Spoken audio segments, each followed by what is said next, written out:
Pois bem, queridos, depois que contei ao pastor o motivo da minha angústia e a tortura psicológica pela qual o inimigo tentava me levar ao suicídio, o pastor me disse: o diabo é mentiroso e acusador. Ele não sabe o que é melhor para você. Os planos de morte vêm do diabo. Mas olha o que Deus tem a dizer para você. Leia aqui na Bíblia, em Jeremias, capítulo 29, versículos 11 ao 14. Isso mesmo. Eu é quem sei os planos que tenho para vós, diz o Senhor. Planos de vida e não de morte, para vos dar uma esperança e um futuro. Chorei incontrolavelmente quando vi que Deus tinha planos para mim. E os planos de Deus não tinham nada a ver com aquele tormento em que eu estava vivendo.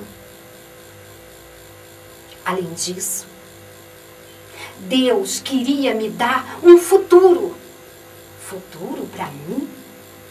Eu que há poucos minutos atrás só via a morte como saída. Além disso, Deus estava me dizendo que se eu orasse com sinceridade de coração, Ele não só ia me ouvir, como também ia se fazer presente para mim. Era muito crédito. Era muito crédito para alguém que até bem pouco tempo não tinha com quem contar. Deus estava me trazendo à tona, de volta para os seus braços. E o pastor continuou dizendo: Deus te ama muito. Não duvide disso nunca. Eu não ia te atender hoje. Mas quando eu desliguei o telefone, Deus falou comigo: atende ela hoje. Então eu liguei de volta para a igreja e pedi à zeladora que fosse atrás de você, mesmo que você já estivesse longe, e lhe trouxesse de volta à igreja.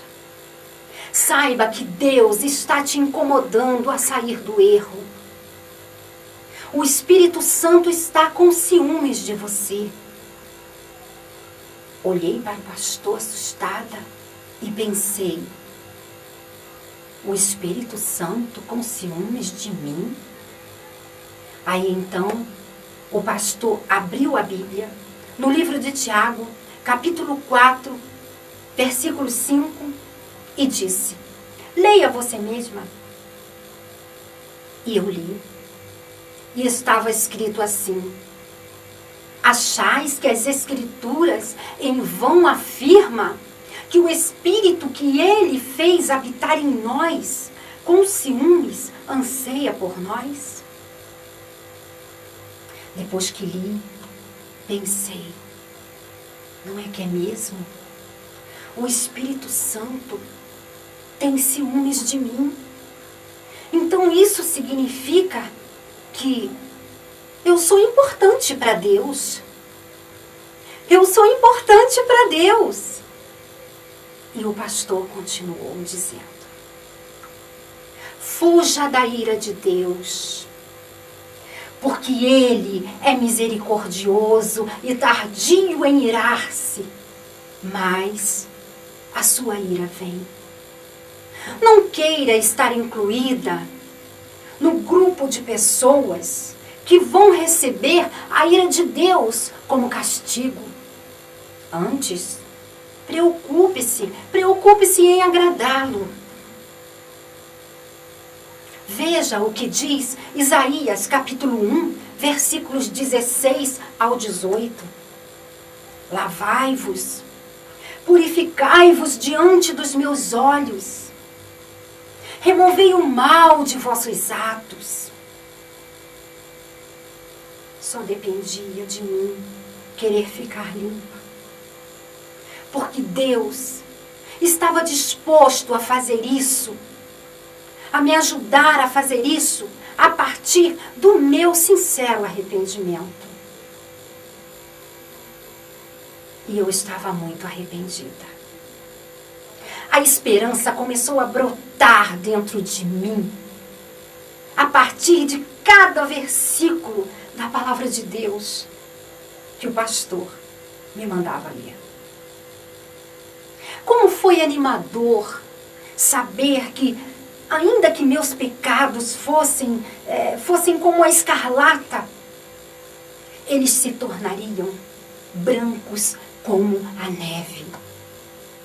E ainda que fossem vermelhos como o carmim, se tornariam como a branca lã. A minha alma estava como a terra seca e estorricada. E a palavra de Deus era como chuva de bênção sobre ela. Nada se perdia. Nada se perdia. A essa altura da conversa, o pastor já havia descoberto que o meu nome era Joelma e não Clarice. Então ele me perguntou: